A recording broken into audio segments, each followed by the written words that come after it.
Welcome back to Aging and Awesome.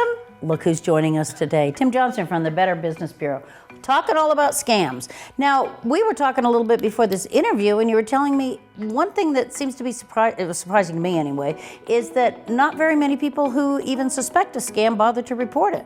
You know, the typical number that we would usually use from the Federal Trade Commission is about 10% or less of people would actually report being victims of scams. And that's really small when you think about the overall population.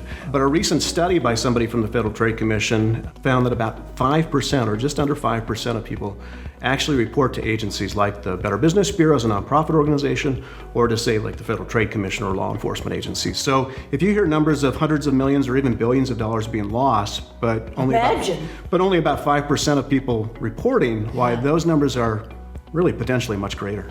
Why do you think people don't bother to, I mean, you make it easy with the scam tracker. We do make it easy at BBB Scam Tracker for individuals to report whether or not they've lost money. And what's nice about it is you're able to tell others about it, so people can go to the website and see what's being reported, help confirm if their gut's telling them it's a possible scam. They can see, oh yeah, other people got it, yeah. Right. And then the information that we gather, we provide to the Federal Trade Commission as well for them to be able to share with law enforcement to help with their investigations. Now, obviously, if you've immediately lost some money, you should reach out to your local law enforcement, whether it's the police department or sheriffs. But we want to encourage people to report whether or not they've lost money, because it does help others to be aware of scams and hopefully prevent them from being taken, and also helps law enforcement as well. They're coming from all angles, because whenever you're online, I mean, they're coming from all around. Well, you and I were talking about emails that you receive, and whether it's an email, and now scammers are using text messages as well, because we're just being inundated with the amount of emails. And so if you get something from, say, your bank, and it's saying that there's some suspicious activity, click this link, give us a call. You might be thinking, oh man, what's going on with my account? Don't click on that link. Don't call that number. Right. Never click on the link. Yeah, never click on a link.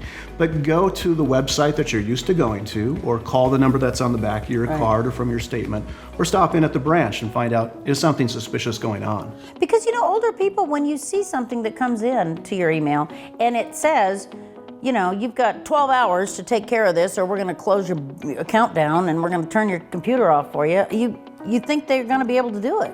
Scammers like to use tactics like threats and urgency to scare you into doing something right now.